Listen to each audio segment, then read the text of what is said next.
This is New York Comic Con 2016, and I'm here with Comics Verse.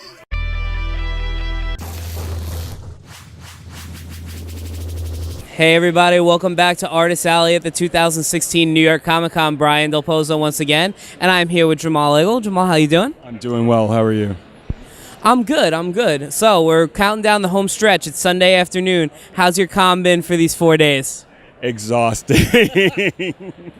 It's been good. It's been very, very busy, with the launch of Black and everything, and the success that it's had over just, the last week alone has just been insane, but a good kind of insane. So cool. So for our viewers who maybe don't know what Black is, you mentioned it just came out. Can you go over a little bit what it is and what it means? Right. Black is a series that just premiered. It's written by Kwanzaa Sadvajo and designed by Tim Smith III, illustrated by myself with covers by Kari Randolph. We launched it in February as a Kickstarter. It was a very successful Kickstarter. It's being published by Black Mask Studios. And the premise of Black is very simple. It's a world where only black people get superpowers. I like that a lot. That was a genuine reaction, everyone. I like that a lot. So, I'm curious. You brought up that it began life as a Kickstarter. Right. Do you find that, like, in the with the existence of crowdsourcing and Kickstarter and things like that, like, do you find that it's easier to get series like that off the ground? Because that's certainly something that, especially in this political climate, a lot of publishers maybe wouldn't greenlight from the outset. Well, that's true. I don't know if it makes it easier, but it definitely levels the playing field a bit. I mean, with any project, funding is a constant concern. So what Kickstarter allows creators to do is it gives them a bed. It gives them a safety net, or somewhat of a safety net, to see their projects through fruition. Now, just like with everything, everything that could possibly happen, overages and things go awry, shipping, what have you. But at least that money is there. And for the most part, the Kickstarter community is a very generous and benevolent community. So. Cool. So moving beyond Black, your other creator-owned series, Molly Danger. Can we expect to see anything new from that in the near future? Well, we had the Actionverse crossover, which came out earlier this summer, where I'm working on Molly Book 2. And it's taking a little bit longer because of the work that I'm doing on Black as well, but it is coming. It will be coming hopefully relatively soon, but I am working very hard on that. And there will be some Molly-related news probably towards the end of this year, beginning of next year. We've got something planned that's going to be pretty cool. So, how mysterious.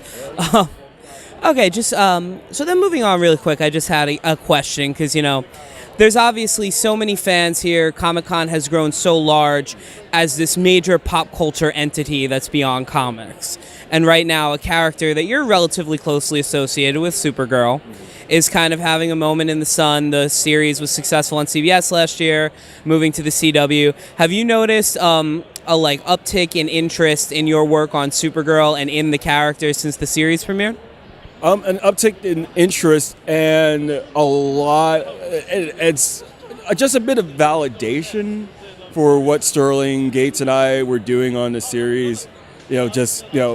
Getting mentioned in articles when they discuss the series, or things connected to the series. We rightfully or wrongly we sort of get connected with this quote unquote renaissance of diversity that's happening at Marvel and DC. And I don't think we really saw it that way, but we were basically endeavoring to create a version of the character that we were proud of, and I could show to my own daughter, who's now 8 years old. She was just born when I worked on Supergirl, and it was very important for me to fashion her in a way that I felt represented not just her as a character well, but the legacy of the S and everything that came with it.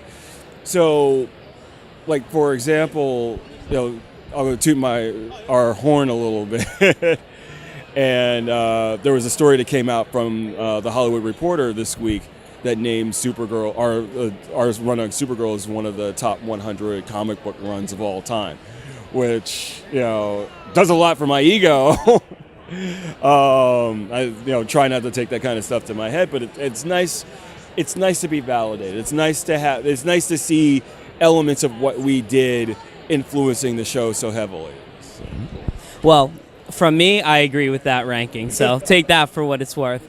Okay, before we wrap up, there's one question that we always like to ask artists and Artist Alley at Comic-Con, like if you're working on sketches or commissions or what have you. We always like to ask, what is the character that you get requested more than any other? I think, honestly, I think it really depends on what I'm doing at the time, or, I get a lot of Supergirl. It used to be that I would get a lot of Nightwing, or I'd get a lot of Firestorm when I was working on those books, but I think probably Supergirl is the one that people ask me for the most. Well, with a top 100 run, how can you... Yeah, that's true. That's true. Smoke 'em when you got 'em. All right, so where can people find you online, social media, etc., when they want more information, what you got coming out, or just want to know what you have to say? You can just type Jamal Igle into your search engine. I'm all over the place. I'm on Facebook, Twitter. I'm on Instagram, but it's all under Jamal Igle. I make it very easy for people to find me.